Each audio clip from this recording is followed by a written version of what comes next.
శ్రీ మహాగణాధిపతయే నమః. శ్రీమాత్రే నమః. ఓం నమః శివాయ. కార్తీక దామోదరాయ నమః. కార్తీక మాసంలో దీపదానం చేస్తే విశేషమైన శుభ ఫలితాలు కలుగుతాయి. మరి దీపదానం చేసేటప్పుడు ఎన్ని ఒత్తులు వేసి దీపాన్ని వెలిగించి దీపదానం చేయాలి? కార్తీక మాసంలో దీపదానం ఇచ్చేటప్పుడు మీరు ఎన్ని ఒత్తులు వేసి దీపాన్ని వెలిగించి దీపదానం చేస్తే ఎలాంటి శుభ ఫలితాలు కలుగుతాయో కూడా స్కంద పురాణంలో వైష్ణవ ఖండంలో ప్రామాణికంగా వివరించారు. స్కంద పురాణంలో ఉన్నటువంటి ఆ శ్లోకాలను మనం పరిశీలించినట్లయితే, ఏకవర్తించయో దీపం దద్యాద్ విష్ణుపరాయణ సర్వపాప వినిర్ముక్త సతేజో బుద్ధిమాన్ భవేత్ అంటుంది స్కంద పురాణం. అంటే ఈ శ్లోకంలో ఉన్న అర్థం ఏంటంటే, ఏకవర్తించయో దీపం దద్యాద్ విష్ణుపరాయణ. కార్తీక మాసంలో మీరు దీపం వెలిగించి దానం ఇచ్చేటప్పుడు ఒకే ఒక్క ఒత్తి వేసి ఆవు నెయ్యి కానీ నువ్వుల నూనె కానీ పోసి దీపం వెలిగించి ఆ దీపం దానంగా ఇస్తే విష్ణుపరాయణ, విష్ణువుకు ప్రియమైన వాళ్ళు అవుతారు. సర్వపాప వినిర్ముక్త సతేజో బుద్ధిమాన్ భవేత్. మీకు ఎలాంటి పాపాలున్నా ఆ పాపాలన్నీ తొలగించబడతాయి. మీకు తేజస్సు పెరుగుతుంది. శరీరంలో ముఖంలో వర్చస్సు అంటారు, ఆ తేజస్సు పెరుగుతుంది. బుద్ధిమాన్ భవేత్, బుద్ధిమంతులు అవుతారు. ప్రజ్ఞాపాఠవాలు పెరుగుతాయి. అందుకే ఒక ఒత్తి వేసి దీపాన్ని వెలిగించి దానం ఇచ్చినా కూడా పాపాలన్నీ తొలగిపోతాయి.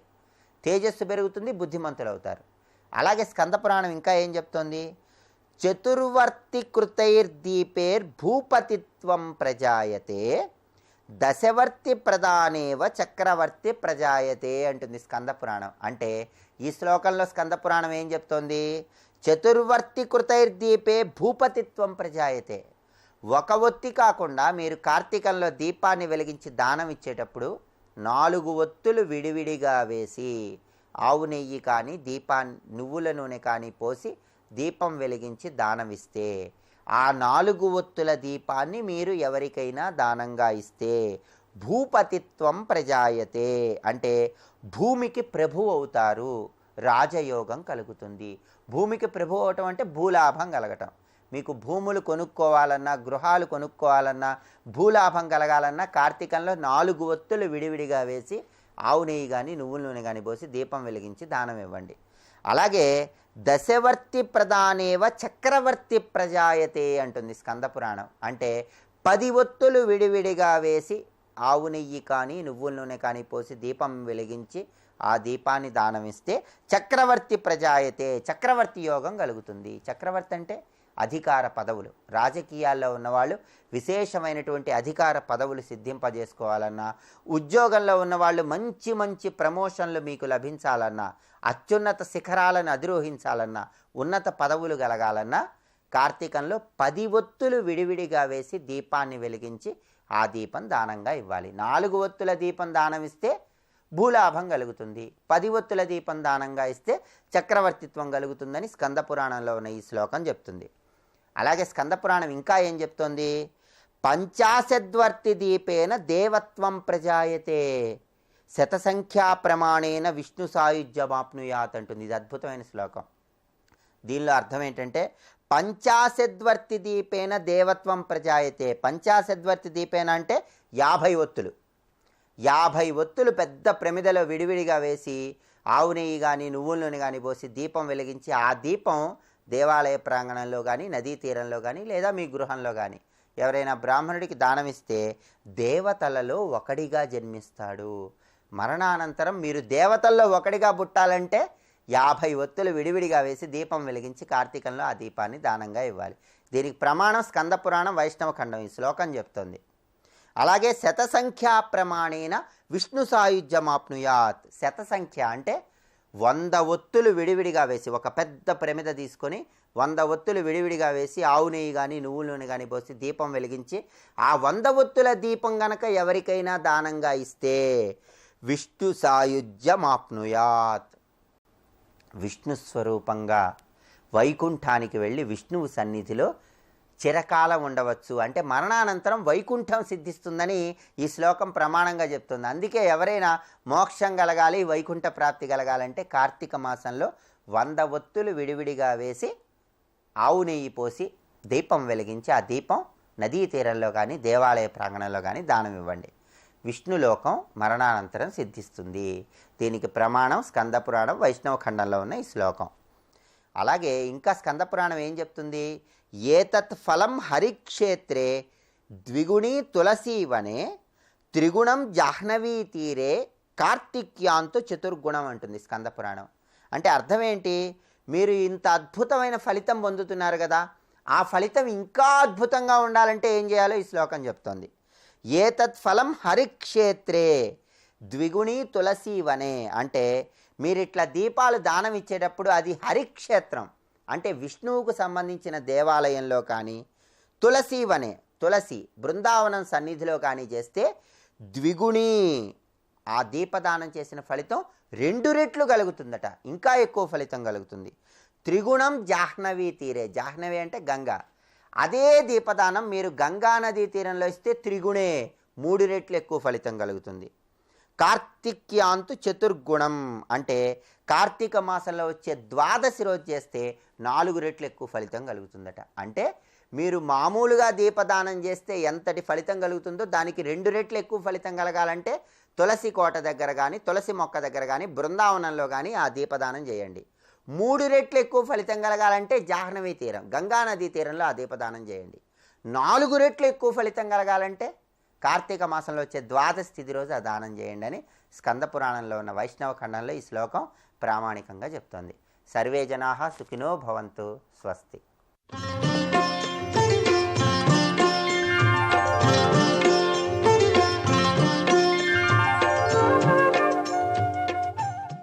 నీ తండ్రి నీకు ఒకవేళ నువ్వు చిన్నగా ఉన్నప్పుడు నీకు ఏదో ఒక జబ్బు వస్తే హాస్పిటల్లో జాయిన్ చేసి తాను ఆఫీస్కి వెళ్ళాడా హాస్పిటల్లోనే ఉన్నాడా ఒక్క నిమిషం ఆలోచించండి, అప్పుడు మీకు తెలుస్తుంది. అయితే ఈ విధంగా ఎందుకు చెప్తున్నానంటే తొందరపడకండి, అది ఒక పవిత్రమైన కార్యక్రమం అనుకోండి. ఏ విధంగా మీరు అనుకోవాలంటే వరలక్ష్మి వ్రతం రోజు మనం ఎంత శ్రద్ధగా నియమంతో ఆ వ్రతం చేసుకుంటామో ఈ సంవత్సరం ఆబ్దికం రోజు కూడా అదే విధంగా అనుకోవాలి. ఇది ఏదో అశుభం అనుకోకూడదు, శుభంతో కూడుకున్నదే. మళ్ళీ చెప్తున్నాను, శుభంతో కూడుకుంది కనుకనే ఆ విష్ణుపాదంలో మనం గయాలో పెడుతున్నాం. అది శుభం కనుకనే బద్రీనాథ్లో మనం బ్రహ్మకపాలంలో పెడుతున్నాం. మరి ఎందుకంటున్నారు? ఏమండి, మీరు ప్రతి నదిలో, ప్రతి క్షేత్రంలో, ప్రతి తీర్థంలో తల్లిదండ్రులకు పితృలకు పిండ ప్రదానాలు చేయండి అంటారు ప్రతి నది దగ్గర. కానీ చెప్తూ మన శాస్త్రం ఏం చెప్తుందో అంటే మీరు గయాలో తప్పనిసరిగా చేయండి అంటారు. గయాలో చేసిన తర్వాత మీరు బద్రీనాథ్ వెళ్ళి బ్రహ్మకపాలంలో చేయంటారు. అంటే మరి అక్కడ ఉన్నది గయాలో కానివ్వండి, బ్రహ్మకపాలం దగ్గర ఉన్న బద్రీనాథ్ కానీ, మరి అక్కడ ఆ బద్రీనాథ్ను దర్శనం చేసుకున్నప్పుడు ఇది అశుభ కార్యం అయితే మరి అశుభం అవుతుంది కదా ఆ విగ్రహం కూడా. మరి కానీ ఎందుకు కాలేదు? ఒక్క నిమిషం ఆలోచించండి. మీకు ఇంకొక విషయం చెప్పాలంటే పెద్దలందరికీ తెలిసిందే, బద్రీనాథ్లో మనము ప్రతి వారికి ఏ వర్ణం వారికైనా సరే అన్నంతో చేసిన పిండి ప్రదానాలే చేపిస్తారు. మరి ఆ అన్నం ఎక్కడి నుంచి వస్తుందంటే ఆ రోజు ఉదయం 6 ఆ బద్రీనాథ్కి తాను నైవేద్యంగా పెట్టి ఆ ఆహారాన్ని తీసుకొని మనందరికి ఇస్తారు కనుక దాంతో మనం పిండ ప్రదానాలు చేస్తాం. మరి అది అశుభ కార్యమా శుభకార్యమా? ఆ బద్రీనాథే అంటున్నాడు ఇది శుభము, మీరు చెయ్యాల్సిందే అంటున్నాడు కనుక ఆ బద్రీనాథ్ను నమ్మాలి మనం, ఆ శ్రీ మహావిష్ణువుని నమ్మాలి గయాలో ఉన్నది. ఇవన్నీ మనల్ని ఎందుకు చేయమంటున్నారు? కాశీ విశ్వనాథుడి దగ్గర మిమ్మల్ని ఎందుకు అంటున్నారు? ఒకవేళ కాశీ విశ్వనాథుడి పక్కనే ఉంటే మన అస్థికలు తీసుకెళ్ళి అక్కడ నిమజ్జనం చేయమని ఎందుకు, విసర్జన చేయమని ఎందుకు అంటున్నారు? ఒకవేళ అశుభం అయితే ఆలోచించండి. అశుభం అనేది కాదు, పుట్టడం సహజము, చనిపోవడం సహజం, దాంట్లో పవిత్రతగా నువ్వు భావించాలి. కానీ నిజమే ఆ 10 రోజులు ఎలా ఉండాలి, తర్వాత సంవత్సరం ఎలా ఉండాలి, మన శాస్త్రం చెప్తున్న ప్రకారం మనం చేయాల్సిందే. కానీ నువ్వు ఆ 10వ రోజు పెద్ద కర్మ కానివ్వండి, లేదా ప్రతి సంవత్సరం ఆబ్దికం రోజు కానీ శ్రద్ధగా ఒక వ్రతం చేసుకున్నట్టుగా మనం ఆ విధంగా మనం చేయాలి. అప్పుడే మన పితృలు సంతోషపడతారు. ఆ విధంగా ఎందుకు సంతోషపడతారంటే ఏదైతే మనం చేసేది వారికి ఆ రూపకంగా వెళ్తుంది కనుక ఆ విధంగా మనము వారికి చెందుతుంది. కానీ అనుమానం పెట్టుకోకూడదు, నా తండ్రి ఎక్కడో ఉన్నాడో నాకు తెలియదండి.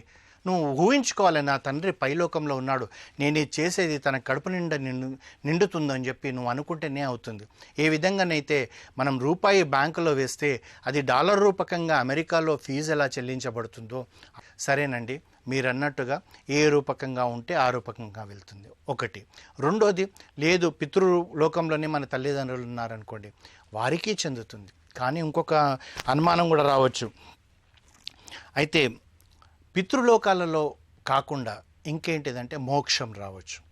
ఆ మోక్షం వచ్చినప్పుడు ఏంటంటే, మోక్షం వస్తే ఇంకా మళ్ళీ జన్మ లేదు, పితృలోకంలో ఉండరు, ఆ శ్రీమన్నారాయణుడు హృదయంలో చేరిపోతారు.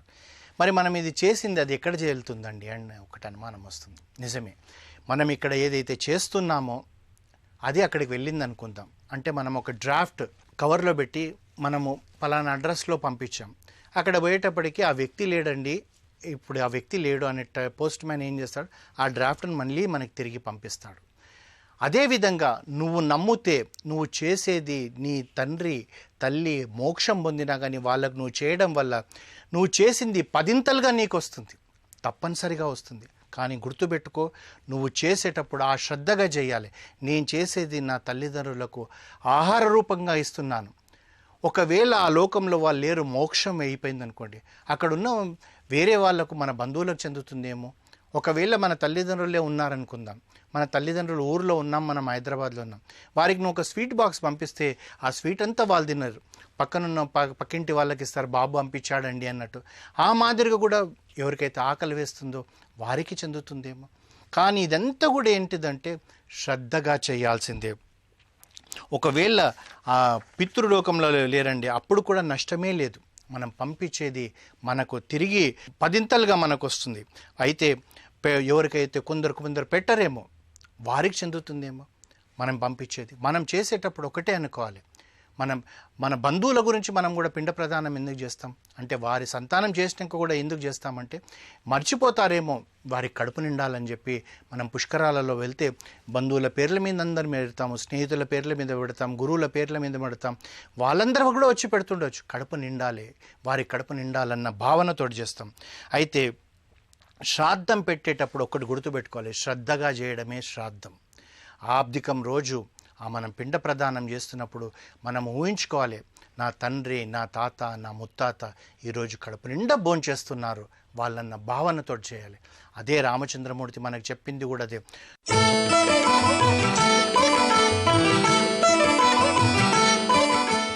నారాయణం నమస్కృత్య నరం చైవ నరోత్తమం దేవీం సరస్వతీం వ్యాసం తతో జయముదీరయేత్. ఈరోజు దేవీ భాగవతంలోని త్రిమూర్తుల దేవీ దర్శనం అనేటువంటి గాథను అమ్మ పలికించినంత వరకు చెప్పడానికి ప్రయత్నం చేస్తాను.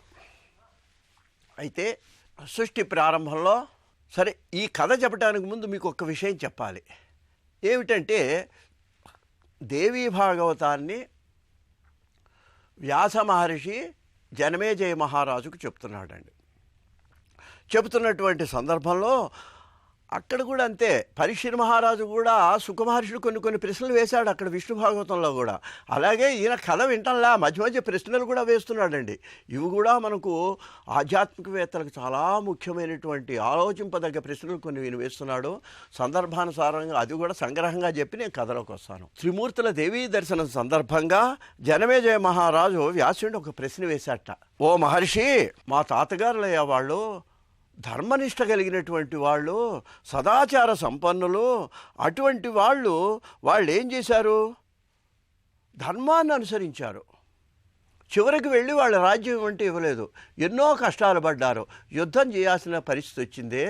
ఓ మహర్షి, లోకంలో ఇట్లా ధర్మాలు ఆచరించిన వాళ్ళకల్లా కష్టాలు వస్తే చివరికి ఆయన అంటాడు, తత్ర ధర్మస్య కా స్థితి, ఇంకా ధర్మాన్ని ఎవరు ఆచరిస్తారా? ఎంత మంచి ప్రశ్న చూడండి. జనమేజయ మహారాజు అడిగాడు, ఓ మహర్షి, ధర్మనిష్ట కలిగినటువంటి పాండవులే ఇన్ని కష్టాలు పొందితే ధర్మాన్ని నమ్ముకొని ఇంకా లోకంలో అసలు ధర్మాన్ని ఎవరు ఆచరిస్తారు అని ప్రశ్నించాడండి. అప్పుడు జనమేజయ మహారాజు సమాధానంగా చెప్తూ ఒక్క మాట అన్నాడండి, నాయనా, నీకు 2 రకాలుగా సమాధానం చెప్పాలి. ఎందుకంటే దేవి భాగవతం అది ఏదో కథలాగా భక్తిలాగా వెళ్ళిపోదండి. చాలా శ్రద్ధగా వింటే కానీ దీన్ని ఫాలో అవటం కూడా చాలా కష్టం. ఇక్కడ ఈయన వ్యాసమహర్షి అంటున్నాడు, ఓ జనమేజయ మహారాజా, నువ్వు అడిగిన ప్రశ్నకు సమాధానం కావాలంటే ఒక భాగం ఏంటంటే విరక్తస్య విజానాతి, దీనికి సమాధానం ఒక విరక్తి చెందినటువంటి వాడు, ఒక జ్ఞాన సంపన్నుడైనటువంటి ఆధ్యాత్మికవేత్తకి మాత్రమే నేను చెప్పే సమాధానం అర్థమవుతుంది. అది ఒకటి. అది చెప్పి రెండవ భాగం కూడా మీకు చెప్తాను. దాంట్లో ఆయన చెప్పింది ఏంటంటే, లోకంలో జ్ఞానం పొందినటువంటి వాడికి ఎలా ఉంటుంది అంటేనండి, మనం సుఖాలు అనుకున్నవి వాడికి దుఃఖాలుగా ఉంటాయి, మనం దుఃఖం అనుకుంది వాడికి సుఖం ఉంటుంది. ఇదో విచిత్రం చూడండి. లోకంలో మనం జాగ్రత్తగా పరిశీలించాలి. ఎందుకనంటే మనం ధనం ఉంది, మనం లభిస్తే చాలా ఆనందపడవచ్చు, ధనకు మనం సుఖదాయకము అని మన సామాన్యుల యొక్క భ్రమ. కానీ జ్ఞాన సంపన్నుడు ఏమనుకుంటాడు అంటే ధనం నాకు దుఃఖదాయకం అనుకుంటాడు. అందుకే ధనాన్ని ఇప్పుడు పీఠాదత్తులు వాళ్ళు ఏంటంటే ధనాన్ని వాళ్ళు ఆశ్రయించారండి. ఎందుకంటే ఏది ఇస్తే అది. కొంతమంది పీఠాధిపతులు చూస్తుంటే వాళ్ళు ఎవరో ఇంత పళ్ళు ఇస్తారు, ఆ పక్కన పెడతారు, మళ్ళీ భక్తులు వచ్చేటప్పటికి ఈయన మళ్ళీ ఆయన ఏదో తింటాడని వాళ్ళు ఇస్తారు, ఆయన మళ్ళీ అందరికీ పంచిపెట్టేస్తాడు. అంటే ఒక వస్తువు మీద వ్యామోహం ఉండదు. ఉండకపోతే వాళ్ళు జ్ఞాన సంపన్నులు, వాళ్ళు అధికారులు, ఒక ధర్మాధికారులు వాళ్ళు. మరి మనకేంటి, ఆ పండు ఆయన తింటే బాగుండని మనం అనుకుంటాం, ఆయనేమో భక్తులకు పంచిపోయి. ఎంత విచిత్రమో చూశారంటే లోకంలో మనం చూస్తూనే ఉంటాం ఇవన్నీ. అలాగా ధనం మనకు, అలాగే వాళ్ళకు వనవాసం సుఖంగా ఉంటుంది, ఏ చెట్ల కిందనో పడుకోవటం సుఖంగా ఉంటుంది, ఏ నదుల్లోనో సెలైళ్ళలోనో స్నానం చేయటం సుఖంగా ఉంటుంది. మనకు సామాన్యులకి వనవాసం అంటే ఏదో కష్టపడ్డట్టుగా ఉంటాం. కాబట్టి జనమేజయ మహారాజా, నువ్వు ఏవైతే కష్టాలు అనుకుంటున్నావో అవి నీ దృష్టిలో కష్టాలు, కానీ అవి పాండవులు ధర్మరాజు యొక్క దృష్టిలో సుఖాలు. వాళ్ళు ఏం కోరుకుంటున్నారు? మోక్షాన్ని కోరుకుంటున్నారు, ధర్మాన్ని కోరుకుంటున్నారు. ఆ ధర్మాన్ని కోరుకుండేటప్పుడు, ఆ దైవానుగ్రహాన్ని కోరుకుండేటప్పుడు, ఆ దైవానుగ్రహం కోసం అయితే ఏ కార్యక్రమాలు అయితే వాళ్ళు చేస్తుంటారో, ఏ మహర్షుల వలన పురాణ శ్రవణం చేస్తూ ఉంటారో, ఏ సత్కాలక్షేపాలు చేస్తూ ఉంటారో, ఏ స్నానాపానాదులు చేస్తూ ఉంటారో, ఏ కందమూలాదులు భక్షిస్తూ ఉంటారో, ఇవన్నీ కూడా నువ్వు కష్టాలు అనుకుంటున్నావు, వాళ్ళ దృష్టిలో సుఖాలయ్యా మహారాజా. చూడండి ఎంత విచిత్రమైందో. అందువల్ల మా తాతగారు ధర్మరాజు వాళ్ళు కష్టపడ్డారని నువ్వు అనుకుంటున్నావు, వాళ్ళ దృష్టిలో కష్టం కాదు, వాళ్ళు సుఖపడ్డారు. రాజ్యభోగాల కంటే కూడా వనవాసంలో ధర్మరాజు పాండవులు కూడా సుఖపడ్డారనే విషయం మహర్షులకు తెలుసు, ధర్మరాజుకు తెలుసు. ఎందుకంటే ధర్మాచరణకి ఎక్కువ అవకాశం, ఈ రాజ్యపాలనలో ఉండదు అవకాశం. అందువల్ల ఇది ఒక సమాధానం. ఇంకా రెండో సమాధానం చెబుతున్నాను మేము అన్నాడు. ఏంటంటే లోకంలో నాయన 3 విషయాలు ఉంటాయి. ఏంటంటే మనకి ప్రారబ్ధము, కర్మలు 3 రకాలుగా ఉంటాయిట. ఒకటి ఏంటంటే మనకు ప్రారబ్ధం, మనం చేసుకున్న గత జన్మలో చేసింది మనం అనుభవించాలండి. సంచితము, ఆగామి. సంచితం అంటే ఇప్పుడు మనం చేసేది.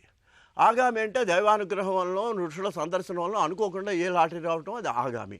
అయితే ఇక్కడ దేవి భాగవతం మనకి ఏం చెబుతున్నదంటే, నువ్వు సంచితము ఆగామి కాసేపు పక్కన పెడితే గత జన్మలో చేసినటువంటి ఏ ప్రారబ్ధ కర్మ అయితే ఉన్నదో అది నువ్వు అనుభవించక తప్పదు అనేది వ్యాసుడు దేవి భాగవతం ద్వారా మనందరికి ఇచ్చినటువంటి ముఖ్యమైనటువంటి సందేశం.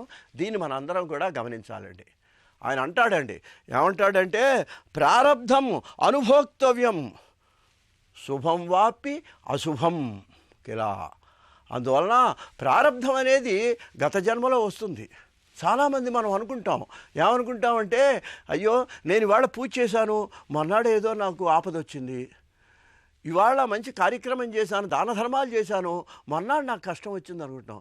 ఇది ఈ చేయటం వల్ల ఇది రాలా, ఈ చేసిన పుణ్యం నువ్వు సంపాదించుకున్నావు, అది మనం గమనించాలండి. అది మనం గమనించినప్పుడు ఏమవుతుంది, ఈ బాధ మనకు ఉండదు. ఇప్పుడు ఈ వచ్చిన కష్టం ఎక్కడిది? ప్రారబ్ధం, నువ్వు గతంలో చేసింది వచ్చింది. ఇంకొకటి, ఈ దైవారాధన చేయటం వల్ల, దాన ధర్మాలు పుణ్యకార్యాలు చేయటం వల్ల కలిగే లాభం ఏంటంటే దాన్ని తట్టుకుండే శక్తిని ఆ అమ్మవారు ఇస్తుంది నీకు, దాన్ని తట్టుకుండే శక్తిని ఆ పరమేశ్వరుడు ఇస్తాడు నీకు. కాబట్టి అందువలన మనకు కలిగేటువంటి కష్టాలను బట్టి కానీ, దీన్ని బట్టి కానీ సుఖాలకు పొంగిపోయి కష్టాలకు కృంగిపోయి మనం మన యొక్క కర్మలను మానకూడదు, సత్కర్మలను అసలు ఇది దేవి భాగవతం మనకి ఇచ్చేసి ఈ కథల ద్వారా మన సందేశాన్ని కూడా గమనించాలి. అందుకని ఈ సందేశంలో వ్యాస మహర్షి చెప్పింది ఏంటంటే ప్రారబ్ధం అనుభోక్తవ్యం.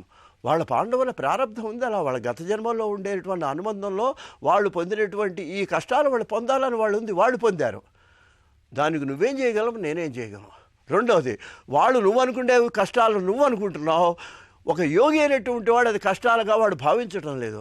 ఆయన జ్ఞాన సంపన్నుడు. చూడండి, ఇక్కడ దేవి భాగవతం అంతా మనకు జ్ఞాన ప్రచారంలో కనిపిస్తుంది. ఆ జ్ఞానాన్ని అర్థం చేసుకోవటం కోసం ఒక వినేవాళ్ళకి ఒక అర్హత కావాలి, చెప్పేవాడు. ఇది చాలా మనం ఏదో డ్రై సబ్జెక్ట్ అంటే అటువంటిదండి దేవి భాగవతం. అందుకే దానికి అంత జనంలోకి ఎక్కలేదు అది.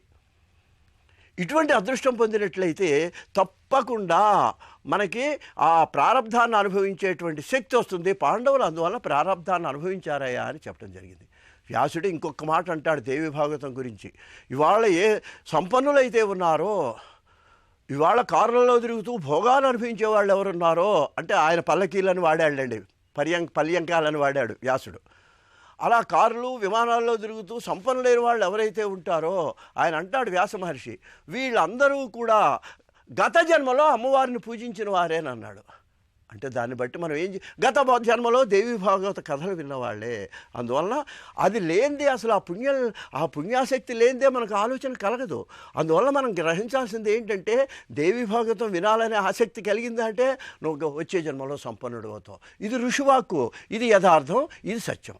అందువలన ఇటువంటి అవకాశాన్ని ఉపయోగించుకొని ఈ దేవీ భాగవత కథలు మనం విన్నట్లయితే చెప్పటం వల్ల నాకు పుణ్యము, వినటం వల్ల మీకు పుణ్యం వస్తుందని నేను మనవి చేస్తూ స్వస్తి. స్వస్తి ప్రజాభ్యః పరిపాలయంతాం న్యాయేన మార్గేణ మహిం మహిషాః.